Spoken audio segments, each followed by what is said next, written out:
कविता बूढ़े बुढ़िया को खाने की थालियां पकड़ाते हुए बोली, बाबूजी, माँ जी, लो खाना खा लीजिए। दादा दादा, मैं भी खाना खाऊंगा, मुझे भी भूख लगी है। अरे तो फिर इंतजार किस बात का? हाँ, खाना खा ले बेटा। बहू, अमित काम से लौट आया है क्या? नहीं माँ जी, आए तो उसे भी गरम गरम खाना खिला देना। मेरा बेटा सारा दिन मजदूरी करके थक जाता होगा। अमित एक बहुत ही गरीब आदमी था। वह मजदूरी करके किसी तरह अपने परिवार का पेट पाल रहा था। उसके परिवार में बूढ़े माँ बाप, पत्नी और 5 साल का बेटा था। गांव में रोज रोज तो मजदूरी मिलती नहीं थी, इसीलिए जब जब अमित को मजदूरी नहीं मिलती थी, परिवार में खाने के लाले पड़ जाते थे। बहू, तेरे बाबूजी को बहुत भूख लगी है, तू खाना क्यों नहीं बना लेती बेटी? माँ जी, खाना कहाँ से बनाऊं? घर में चुटकी भर भी आटा नहीं बचा है और साग सब्जियां भी खत्म हो गई हैं। भगवान ऐसी गरीबी भी किसी को ना दे, वक्त पर 2 रोटी भी नसीब नहीं हो पाती। बेटा कुछ पढ़ लिख लेता तो आज ये दिन न देखने पड़ते। अब पार्वती, खैर मैं जमींदार के घर से थोड़ा आटा मांग कर लाता। यह कहकर बूढ़ा बिशन मायूस चेहरा लिए लाठी टेकता हुआ जमींदार के घर जाता है। अरे बिशन, तो फिर आ गया भीख मांगने। आज क्या चाहिए तुझे? मालिक, थोड़ा आटा चाहिए, बच्चे भूखे बैठे। मालिक के बच्चे हर तीसरे दिन आ जाता है भीख मांगने। आज तो आटा दाल चावल जो चाहिए ले जा। आगे से मेरे द्वार पर कुछ मांगने आया तो टांगे तोड़ दूंगा तेरी। यह सुनकर तो बेचारे बूढ़े बिशन के हाथ ही कांपने लगते हैं। वह किसी तरह आटा दाल चावल लेकर अपने घर तो पहुंच जाता है, मगर घर पहुंचते पहुंचते उसे जमींदार के दिए आटा दाल चावल से घिन सी होने लगती है। वह रोते हुए पार्वती से कहता है, पार्वती, भीख के खाने से तो जहर खाकर मर जाना भला है। पर जहर भी तो पैसों से आता है, गरीब के नसीब में तो वो भी नहीं होता। मैं तुम्हारी हालत समझती हूँ जी, जरूर जमींदार ने कुछ कहा होगा। अरे कुछ कहा होता तो और बात होती पार्वती, उसने तो सीधे सीधे मेरी बेइज्जती की है। समय बीतता जाता है, मगर बिशन के घर की हालत में कोई सुधार नहीं आता। वही बेटे की मजदूरी और 2 वक्त के खाने के लिए वही जद्दोजहद। समय गरीबी में गुजर रहा होता है कि तभी एक दिन कुछ बिन बुलाए मेहमान उनके घर आफत बनकर टपक पड़ते हैं। एक शाम कविता खाना बना रही होती है तो अचानक ही कोई दरवाजा खटखटाता है। बहू, देख तो कौन आया है। अभी देखती हूँ बाबूजी। कविता दरवाजा खोलती है तो हैरान ही रह जाती है। उसके सामने उसकी बहन सुमन, जीजा अमन और उनकी बेटी मानसी खड़ी होती है। अरे दीदी, आप? तुझे देखे कई साल हो गए थे, तुझे देखने का बड़ा मन था, इसीलिए इनसे रोज कहती थी कि एक बार कविता से मिला लाओ। आज जाकर माने हैं। तुम कैसी हो कविता? मैं ठीक हूँ जीजा जी, आप लोग अंदर आइए। कविता के ससुराल की हालत देखकर अमन और सुमन हैरान रह जाते हैं। कच्चा घर, न रसोई ढंग की, न बाथरूम और न ही कोई और सुविधा। हर तरफ से गरीबी की हालत साफ नजर आ रही थी। सुमन, तुम्हारी बहन तो कहती थी कि अमित की अपनी कपड़े की दुकान है, पर इनके घर की हालत देखकर तो कुछ और ही लगता है। जरूर अमित ने मेरी बहन के साथ धोखा किया है। वैसे भी प्यार अंधा होता है। पर गृहस्थी की आंखें होती हैं, क्योंकि उसे चलाने के लिए एक ठोस आधार यानी कमाई की जरूरत होती है, जो शायद तुम्हारी बहन नहीं सोच पाई।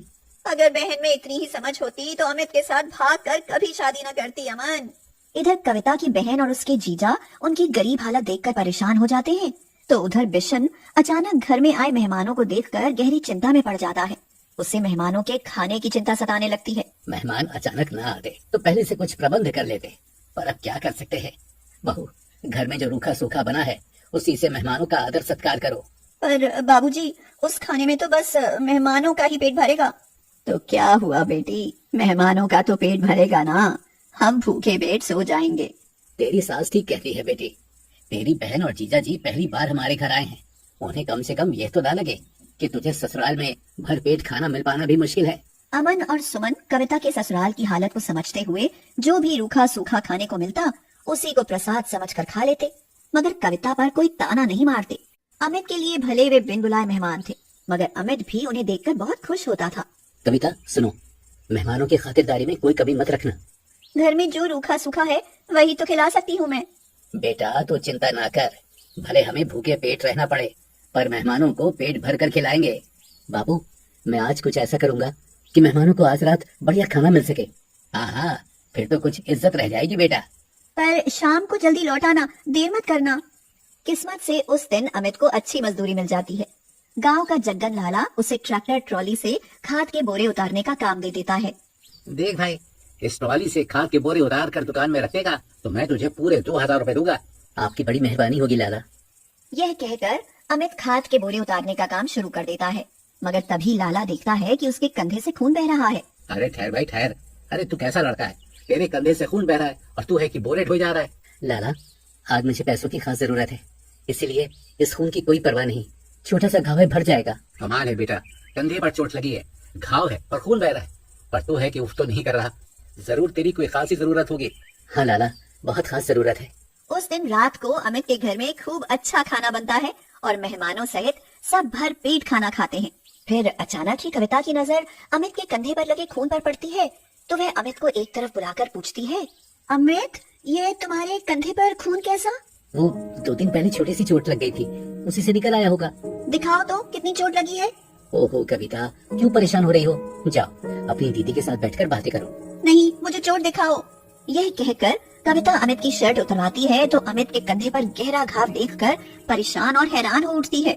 हाय राम, इतना बड़ा घाव! अमित, तुम कैसे सहन कर रहे हो? आज सुबह तक तो इतना गहरा नहीं था, पर जब ट्रॉली से खाद के बोरे उतारने पड़े तो घाव और गहरा हो गया। पर तुमने इतनी तकलीफ क्यों उठाई अमित? अरे घर में आए मेहमानों की खातिरदारी करनी थी ना, बस इसलिए चोट की परवाह नहीं की। ये सुनकर तो कविता रो ही पड़ती है और अमित से कहती है, अमित, आज मैं कह सकती हूँ कि मैंने तुमसे शादी करके कोई बुरा नहीं किया। अमन और सुमन जब से आए थे तभी से चुपके से उन सब की बातें सुन रहे थे और वे यह समझ चुके थे कि अमित का परिवार भले गरीब है मगर है बड़ा ही प्यारा। गरीब होकर भी उनमें धीरज, त्याग और प्यार कूट कूट कर भरा था। बस यही देखकर अमन और सुमन खुश हो जाते हैं और सुमन कविता की बात सुनकर कहती है, कविता मेरी बहन, भले तुमने अमित से शादी करके कोई बुरा नहीं किया, पर घर से भागकर शादी नहीं करनी चाहिए थी।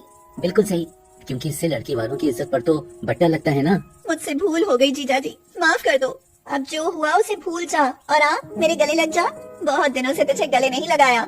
ये सुनकर सुमन कविता को गले से लगा लेती है और कुछ दिन बाद वे अमित को सचमुच कपड़े की दुकान खोल कर दे देते हैं। इससे अमित के परिवार को भी गरीबी से छुटकारा मिल जाता है।